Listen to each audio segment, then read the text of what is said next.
我希望呢，我们这一次的冲突或发生的这个事件，我们是为了共好或者是共创这个蓝图。你们两个人之间呢，都有考虑要释出善意。你要知道他在乎的是什么样的东西，他内心深处渴望的东西是什么。不要从表象去判断一件事情，你要走到根本的原因，你才能够看得到真相，在这里面做出对双方都有利的决定。你要能够在第3个月做出一个客观的决定，你要能够把格局打开。如果你没有把格局打开，你是没有办法做出客观理性的决定。当困难来临的时候呢，你不可以去逃避，你不可以去闪躲，你会有这些成长跟突破，是因为你面对了这些困难，你克服了这些困难。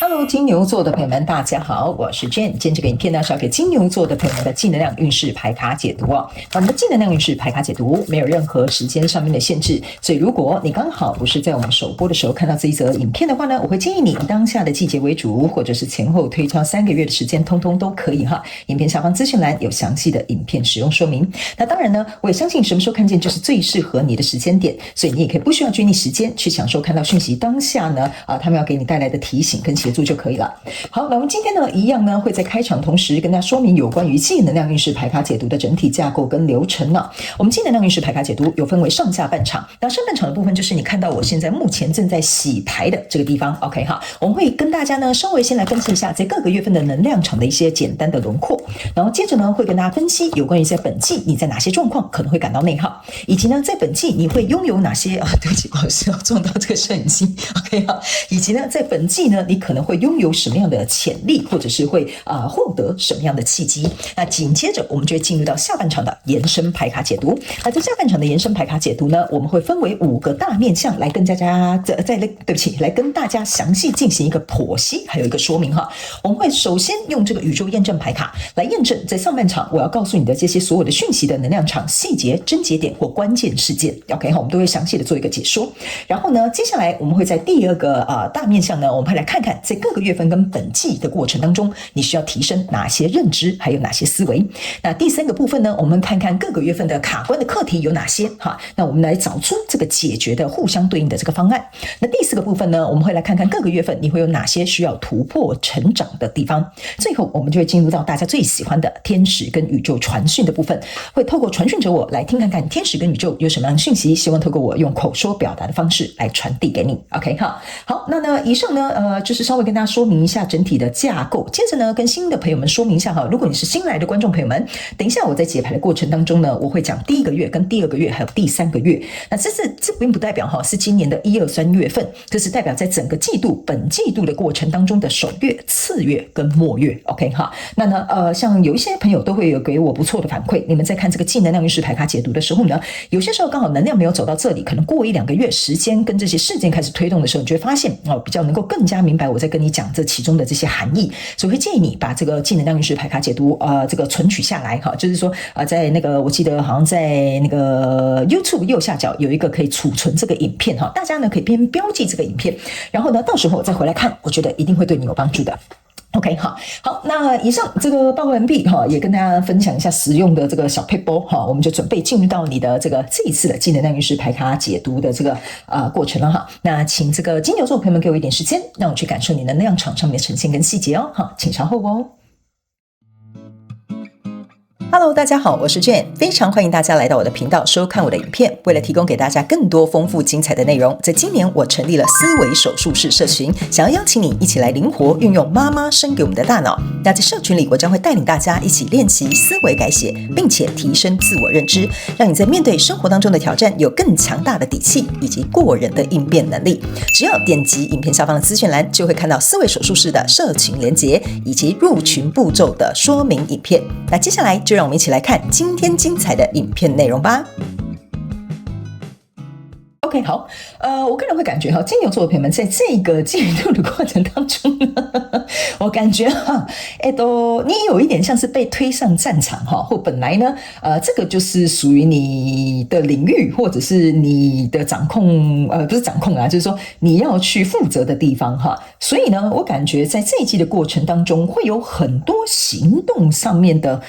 怎么讲？行动上面的付出也好，或者是呢这种角力的斗争也好，或者是呢这种权力的拉扯过程也好哈，我觉得到这一季的季末，可能非常有可能会有一个谈判的空间跟机会。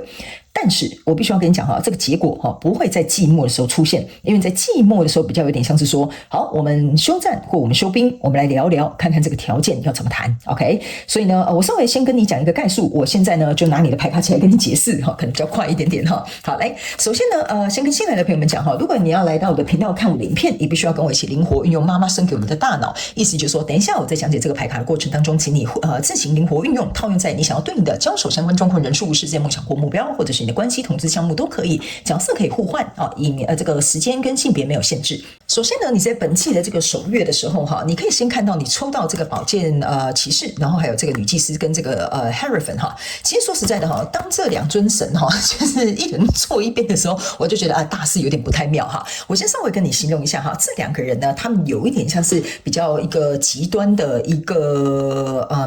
个性也好，或者是做事风格也好，我就简单带过，但你们灵活用套用在你的状况当中哈，不管是对应什么样的人事物哈。这个女祭司呢，她是属于以智取胜的，因为她的头上呢其实有一个猫头鹰，象征的意思说这个人是你看不太出情绪的哈，因为她把这个月亮压在她的脚下。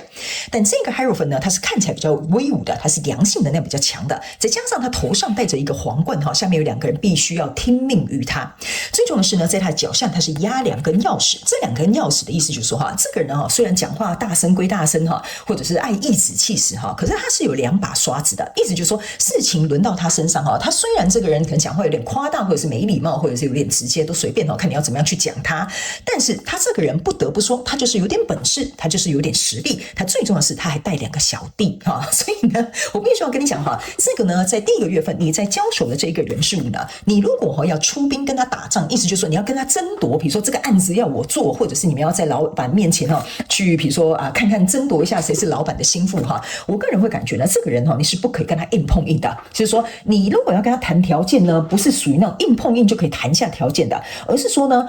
你必须要能够跟他来一个以柔克刚，或许这个状态呢，我认为才会比较适合你们在第一个月会能够比较和平的去做一个相处。因为呢，来到第二个月的时候呢，我为什么会讲说你可能是会被赶上战场，或者是呢，你必须在一个争夺或者是打斗的过程当中去得到它哈。但是呢，来到这6个月份的这个能量场，你抽到的是一个权杖6，还有一个权杖8，然后还有一个宝剑5。那你去想权杖6跟权杖8中间少一个权杖7，权杖7象征的意思就是说，你得去捍卫你自己的名声，你要捍卫你自己的丰功伟业，或者是别人看到你真的表现得好棒棒。但是你没有权杖7，象征的就是金牛座朋友们，你不用证明，因为你本来就已经实力取胜。但是呢，你要去想虽然我们如果是这个女祭司，这个女祭司就是你好了，你就说，哎呀，我就是一个很低调的人啊，我知道我自己到底有几两重啊，或者是我的实力到底到哪里啊，没有错。OK 这些我都觉得你就是实至名归。但是呢，在第二个月份这个能量场当中，之所以没有什么权杖7就是因为呢，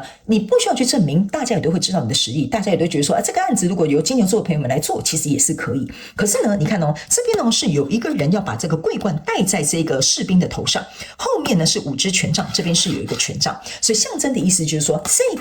这个士兵啊，他准备呢要向前去迎向这个冲突，去证明说这件事情我也可以做得到，或者是我可以做得很好，甚至比你更好。所以在这个过程当中呢，这个是有点像是一个酝酿的阶段，因为在这里呢有个实化的这个蜥蜴，象征的意思就是说，这边是在一个筹备，在思考我要怎么样引智取胜，或者是我要用什么筹码去谈这个条件，或者是我要怎么样把这个案子拿下。所以在这里呢，这个宝剑5我个人会感觉这个是这张宝剑5比较有点像是说这种私底下啦、台面下的啦，这种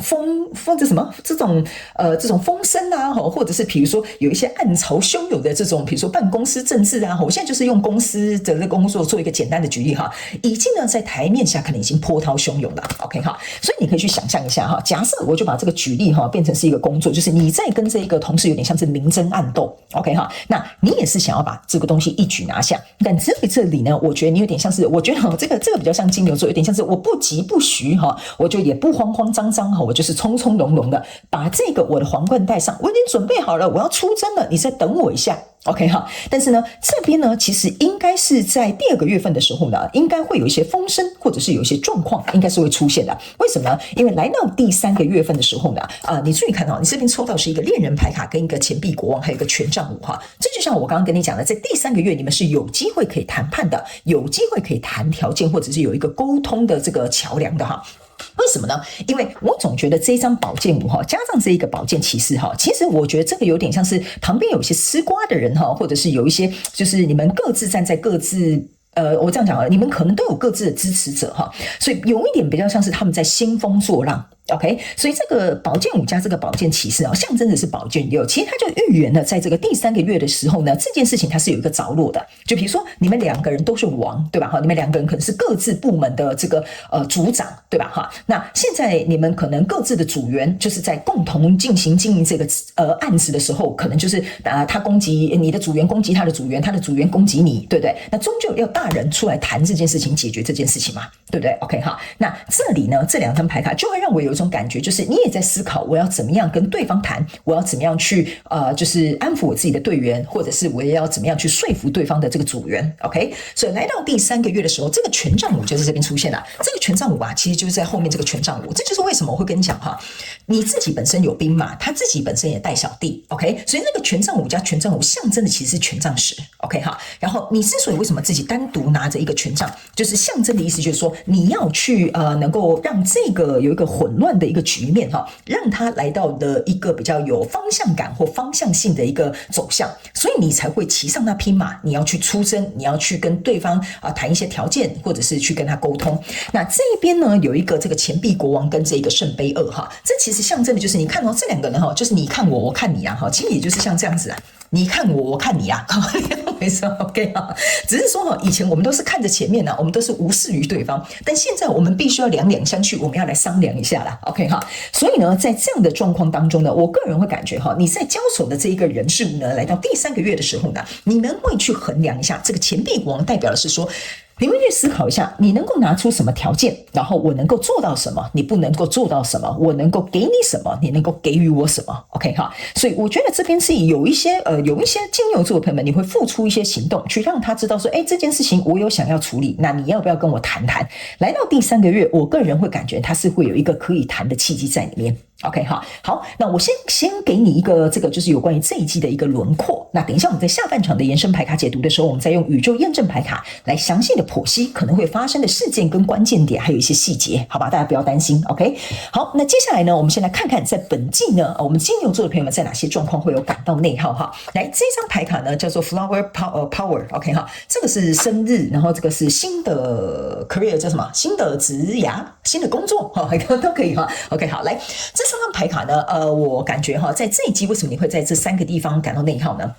首先呢，这个新的 career 这个就是我刚刚跟你讲的，这个呢，有可能是你的工作上面遇到的一些状况。这个新的 career 不是代表说你一定要换一个新的工作，所以你才不会感到内耗。这个为什么工作会让你感到内耗的原因，就是因为呢，我刚刚有讲的，你们可能各自是各自的头头 ，OK 那各自的头头，你们要去商量这个比如说你们要跨领域合作，或者是你们要跨部门合作，或者是你们要改组合作这些东西呢，都是象征的是一个 new career， 意思就是说我这个career 我只是他们说我好像越解释越模糊。他们说这个 new career 有一点像是说是代表运作的模式跟方式，并不代表只限在工作。所以他们有这样跟你解释，就是说这个月这不是这个月，这个季度的跟你交手这个相关状况人数，你们要换一个运作或经营的一个方式，这个部分会让你感到很内耗。为什么呢？因为这个不是你自己单独决定就可以了，这个是要去参考对方，或者是跟对方要来进行一个协调，所以这个部分会让你感觉有点耗能。OK 这个部分你要注意那如果刚好又是对应到关系不是关系，刚好对应到这个工作的话，那就对你来讲这个内耗可能就会再加成那这边呢是一个这个生日，这个生日呢其实是要告诉这个金牛座的朋友们这个不是说你生日那一天会很内耗不要紧张这个意思是指你在重生，这跟这张牌卡其实是有点关联的。Birthday 你就把它想成是一个小孩出生的嘛，意思就是说我们在想新的方法，在想新的方针，在想新的营运模式的过程当中他们说呢，这个birthday 象征的就是你出生的那个日期，所以他们说呢，这个日期就是说什么时候可以谈定，什么时候可以敲定，什么时候可以签这个约这个日子上面就是数日子跟过日子跟等待这个日子的这个感受会让你感到内耗。你懂我意思啊？就是说我在这边想一个新的营运方式，我们不是要改组合并吗？那来到这边呢，什么日子可以把这些改组合并的东西弄好呢？这个等待的这种时间或者这种日程或者是比如说你也可以把它想成是比如说你们在签呈有一个流程要审核那些等等之类的，这个日期时间都会让你感觉到有点内耗。好吧 ，OK 哈。那另外这张牌卡呢是这个 Flower Power 哈，这张牌卡呢其实要告诉这个金牛座的朋友们呢。他没有跟你讲哈，就是说你在你自己本身想要负责的这个地方，其实说实在的，你就已经花费了很多心力。但这一张牌卡要告诉你，在这一季会内耗的地方是呢，你这个里面的这个水珠哈，你看这个仙子是要把这个水珠给这个小花哈，就是有点像是帮它浇水 ，OK 哈。你呢不仅要顾你自己的，你还得去顾及别人的，所以这一季呢，在这个地方你就会特别感觉到内耗，好吧 ？OK 哈。那最后我们来看一下，在这一季你会拥有哪些潜力跟一些契机？这个是一个死亡牌卡，这是一个爱 ，OK 哈。他们有我提醒你哈，你会拥有了这个潜力哈，这个死亡象征就是置之死地而后生啊。好，他们说你这一季哈，在经历过这个整合跟调整，或跟对方谈条件，或者是在这种明争暗斗的过程当中哈，他们要我告诉你你能够拥有的这个潜力的意思就是说你们之所以今天为什么不和，或者是有吵架，或者是有纷争，那就是因为这个旧有的模式它已经不再适用了。所以呢，这个死亡呢，等于是说让这个旧的关系、旧的模式、旧的方式死去之后呢，其实反而会开发你们拥有另外一个新的模式这个潜能的存在。OK 哈，还有他们要告诉你哈，你也会透过这个死亡重生的这个过程当中呢，其实呢，你也会开始意识到一件事情哈，有些时候有些人事物离开，或有些人事物的这种世代交换哈，其实对你来讲，你会发现说这是会变成一个对你来讲更轻松的一个方式，所以这个也是你在这一季会拥有的一个潜能。那你的契机在这边叫做爱 ，OK 哈，他没有这样跟你讲哈，可是你可能会有点生气哈，但是我还是得要跟你交代一下哈，他没有跟你讲哈，不是说你要去爱这个你在这一季交手的这个人事物，而是说呢，你要去思考一件事情，你今天之所以为什么会跟这个交手的这个人事物在这边纠缠啊，就是因为里面其中一定有你爱这件事情的道理。例如说，假设我就继续沿用刚刚的工作，比如说这个就是公司当中的这种政治明争暗斗 ，OK 哈，那你为什么要留在这样的公司呢？你干嘛不离职嘛，对不对？你吃力不讨好在做什么嘛？是不是这样说，对吧哈？但是你之所以为什么会说你的爱是一个转变的契机的意思，就是说你之所以留在这间公司，是你可能爱这个公司的文化，或者是在这里，比如说你有你自己的兵马，就像我讲的，你有自己的组员，所以你是爱他们的 ，OK？ 所以正是因为如此，这个爱会去为你带来这样子的契机，然后去引发这样子的改革，去发挥你的潜力，还有刺激你的转变 ，OK？ 所以他们说这个爱会变成是你在这个月份的一个不是这个月份，这个季度的这个动能或者是一个动机之一。OK 哈，所以这个爱会帮你引发更多的契机，让你能够有更新的可能性。OK 哈，所以以上呢，这大概是我们上半场要告诉金牛座的朋友们。那接下来我们就要进入到下半场了，好不好哈？但是下半场呢，我们会分为5大面向来跟金牛座的朋友们分享一下。首先第一个，我自己本身非常期待的哈，因为我感觉你这边很精彩哈，我想要呢赶快进入到你的下半场延伸牌卡解读，用宇宙验证牌卡来看看呢，在上半场我要告诉你的这些事件，看有没有什么样的细节、症结点跟关键的一些状况会发生 ，OK 哈。那第2部分我们会来看看各个月份你需要提升哪些认知跟思维。那在第3个月份你有哪些卡关的课题，我们一起来找出它的解决方案。那在第4个部分呢，我们会看各个月份你有哪些需要突破跟成长的地方，值得你期待。最后呢，我们就会进入到天使跟宇宙传讯的部分啦。那呢，如果你也想要来到我们下半场的延伸牌卡解读延伸牌卡解读的这个影片连结就在我们这个影片下方的资讯栏的第1行，你可以轻松找得到它，好吗 ？OK 哈。好，那以上呢，这个上半场提供给我们金牛座的朋友们做一个参考，也祝福你哈。希望金牛座的朋友们在这个季度的过程当中可以呢就是条件谈得很愉快，OK， 然后也可以证明你的实力给他们看，好不好 ？OK 哈，祝福你哦，金牛座的朋友们，非常感谢你来收看我的影片，也希望你会喜欢。那我们就下半场延伸牌卡解读见喽，拜拜。